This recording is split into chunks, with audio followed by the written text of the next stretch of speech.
ይህ የአንዱዓለም ጎሳ ምላሽ በበርካታ ኢትዮጵያን እጅግ የሚጠበቅ ነበር። ምክንያቱም እስከዛሬ አንዱዓለም ቀነኒ አዱኛ ህይወቷ ካለፈበት ጊዜ አንስቶ ይፋዊ በሆነ መንገድ በሚዲያ ምላሽ ሰጥቶ ስለማያውቅ ማለት ነው። አሁን ግን ብዙ ነጥቦችን አንስቶ ምላሽ መስጠቱን መረጃዎች ያመለክታሉ። አንዱዓለም ጎሳ በተለይ ያን ቀን ቀነኒ ህይወቷ ባለፈበት ጊዜ ስለተፈጠረው ነገር ባይኔ በብረቱ አየሁት ያለውን ነገርም እንዲሁ ተናግሯል። የኔን እውነትም እወቁልኝ በማለት ሐሳቡን አስቀምጧል። ከሰሞኑ ደግሞ ስሙ ሲነሳበት የነበረው የሽምግልና ጉዳይ ስለዚህም አብራርቶ ምላሹን ሰጥቷል። ከዚህ በተጨማሪ አንዱዓለም ሊከፍል ነው ስለተባለው ጉማ ወይም ደግሞ የደም ካሳና አባቷ አልቀበልም ስላሉት ስለዚህ ካሳ ጉዳይ እንዲሁ ተጨማሪ ነጥቦችን አንስቶ አብራርቷል። ሌላኛው እጅግ የሚያስገርመው ያነሳው ነጥብ ደግሞ በቀጥታ የቀነኒን አባት የሚመለከት ነው። ቀነኒ ህይወቷ ከማለፉ በፊት የነበሩ እጅግ አንገብጋቢ ጉዳዮችንና ምስጢሮችን አባቷ አቶ አዱኛ ዋቆ ያውቃሉ። ይህንንም እኔ ተናግሬ ነበር ሲል ለመተንተን ሞክሯል። ለመሆኑ እነዚህ ጉዳዮች ምንድናቸው? ከላይ ያነሳናቸው አንዱዓለም በምላሹ ያነሳቸው ነጥቦች በዝርዝር ሲታዩ ምን ይመስላሉ? በዚህ መሰናዶ ላይ የምትሰማችሁ ይሆናል ማለት ነው። እንደምናችሁ የምንወዳችሁ የምናከብራችሁ የጎራ ስቱዲዮ ቤተሰቦች በተለያየ ዓለም ክፍል ሆናችሁ እኛን ተቀዳሚ ምርጫ አድርጋችሁ ስለምትከታተሉ እናመሰግናለን። ጎራ ስቱዲዮ ወቅታዊ፣ ማህበራዊ፣ አዝናኝና አስተማሪ ሆኑ ልዩ ልዩ ታሪኮችን እንዲህ እየዳሰሰ ወደ እናንተ ወደ ተመልካቾች የሚያቀርብ ሚዲያችን ነው። ጌታቸው በላይ አብሬያችሁ ቆይታ አደርጋለሁ። ወደ ዝግጅቱ እንሻገር። በደንበኞቹ ዘንድ አንቱታን ያተረፈው ቴምር ሪል ስቴት በዲፕሎማቶች መንደር በሆነችው ሳር ቤት ቫቲካን ኤምባሲ አካባቢ አራተኛውን ሳይት ይዞሎት ብቅ ብሏል። ለኢንቨስትመንት ቢሉ ለመኖሪያ ተመራጭ በሆኑ ቦታዎች ሳር ቤት እንዲሁም አዋሪ ሳይቶቻችን ላይ ያለምንም የዋጋ ጭማሪ በኢትዮጵያ ብር ተዋውለው አሁኑኑ የቤት ባለቤት ይሁኑ። ባለ 2 መኝታ ከ1.7 ሚሊዮን ብር ቅድመ ክፍያ ጀምሮ፣ ባለ 3 መኝታ 2.3 ሚሊዮን ብር ቅድመ ክፍያ ጀምሮ እንዲሁም 100% ለሚከፍሉ ደንበኞቻችን 35% እውነተኛ ቅናሽ ያደረግን መሆኑን ስንገልጽ ነው በታላቅ ደስታ። ለበለጠ መረጃ በ0972750375 ሃሎ ብለው የቢሮ እንዲሁም የሳይት ቀጠሮ ማስያዝ ይችላሉ።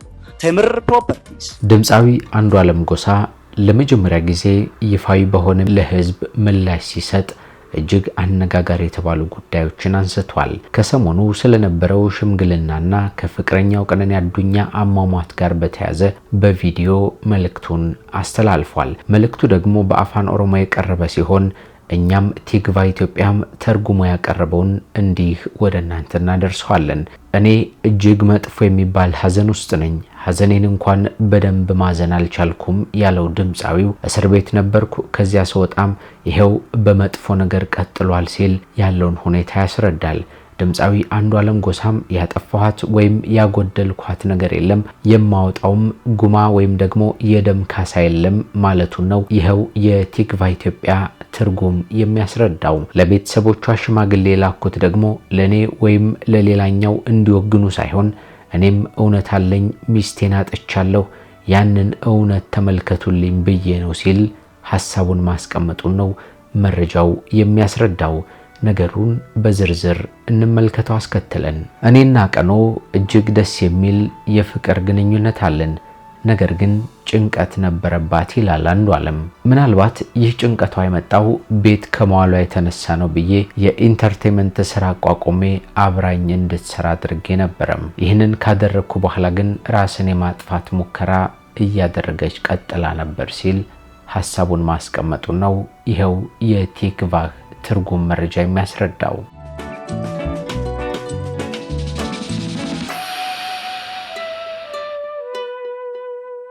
ነገሩ ከአቅሜ በላይ ስለሆነ ለአባቷ አስደወልኳትና ይህ አጋጥሞኛል፣ ይህ ችግር ደርሶብኛል፣ መኖር አልቻልኩም አለች በማለት ያስረዳል።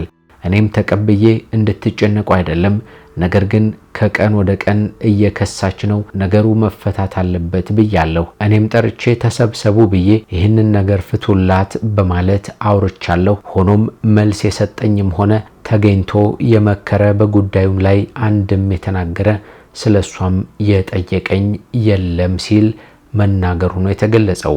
የቀነኒ ወንድም ሊበንም ደግሞ አይቷል ሁኔታውን። ጭንቀት ውስጥ እንዳለችም ተገንዝቧል። አንድ ቀን ብቻዋን እንድትውል አድርጎ አንድ ቀን ደግሞ ከኔ ጋር እንድትውል አድርጎ ሁኔታዋን ውሏን ተመልክቷል። የሚያተርፈን ፈጣሪ ነው። ነገር ግን ይሄን ነገር እያየ ዝም አትልም። ራስን የማጥፋት ሙከራ በተደጋጋሚ ታደርጋለች ብሏል ሲልም ነው አንዷለም መናገሩን ይሄው ትርጉም የሚያስረዳው። ድምፃዊ አንዷለም ጎሳ በቪዲዮም የሰጠው ይሄው ሐሳብ ይቀጥልና ፍቅረኛው ቀነኒ አዱኛ በተደጋጋሚ ራሷን ለማጥፋት ትሞክር እንደነበር ተናግሯል። አንዷለም ምላሽ እንዲሰጥባቸው ብዙዎቻችን ከምንጠብቃቸው ነገሮች መካከል ያን ቀን ህይወቷ ባለፈበት ጊዜ የተፈጠረው ነገር ምንድነው የሚለው ስለሆነ ከዚሁም ጋር ተገናኝቶ አንዷለም የተናገረውን በዚሁ መረጃ ላይ ያገኘነውን ሐሳብ አስከትለን እንነግራችኋለን።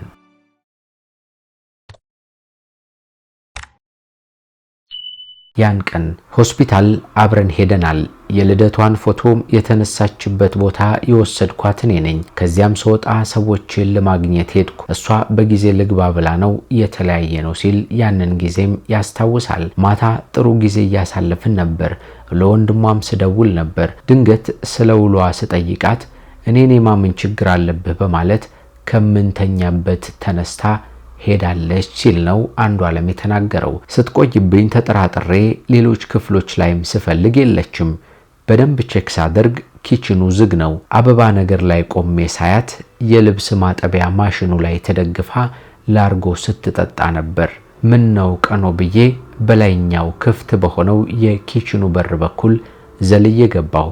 ከዚህ ቀደም እንዲህ አይነት ነገር አላደርግም ብላ ቤተሰብ ፊት ቃል ገብታልኝ ነበርም። ወንድሟም ጓደኛዋም እንዲመክሯትም ነግሬያቸው ነበር። በተደጋጋሚ ቃል ገብታልኝ ስለነበረም ነገር ግን ቃሏን ስላጠፈችብኝም በዚያን ጊዜም እኔም ሰው ነኝና እንደዚህ አይነት ህይወት መኖር አልችልም። በተደጋጋሚ ይህንን ነገር እያደረግሽ ስለሆነ ነገ ቤተሰብ ጠርቼ እንለያያለን ብዬ ምላሽ ሰጥተዋት ይላል። ከዚያም በሩን ለመክፈት እንደደረስኩኝ እንደዛ ነው እንዴ ይስፋክ ብላም ከፎቅ ላይ ዘለለች። እኔም ልይዛት አልደረስኩም። መጮህ ብቻ ነበር የቻልኩት። ጮኩኝ። ልጆቹም ተነሱም። ያለው ነገር የተፈጠረው ይሄው ነው በማለት ማስረዳቱን ነው ይሄው መረጃም የሚያስረዳው። አንዷለም ይቀጥልና ቀኖዬ ያደረገች ነገር የለም፣ እሷም የምትጎዳበት ምንም ምክንያት የለም። ተይ ብዬ መምከር ከመደገፍ ውጪም ያደረኳት ነገርም የለም። እጄ ንጹህ ነው።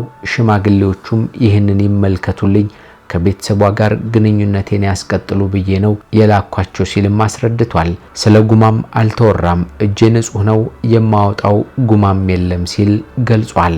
ድምፃዊ አንዷለም ፖሊስ የቀነኒን ማስታወሻ ደብተር ማግኘቱን ገልጾ በየገጹ ብዙ ነገር ያወራል።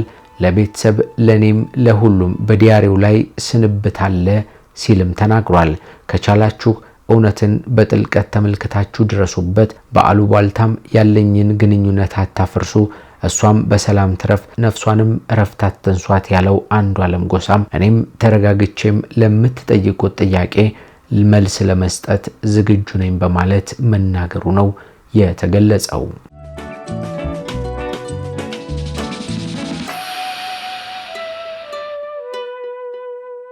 ቲክቫ ኢትዮጵያ አንዷለም ጎሳ ከተናገረው የአፋን ኦሮሞ ንግግሩ ላይ ተርጉሞ ባቀረበው በዚህ መረጃው ላይ ከዚህ ቀደም ስለወጡት ፊቷ ላይ አደጋ የደረሰባት የሚመስሉ የበለዙ ፎቶዎቿን በተመለከተ የገለጸው ሐሳብ የለም።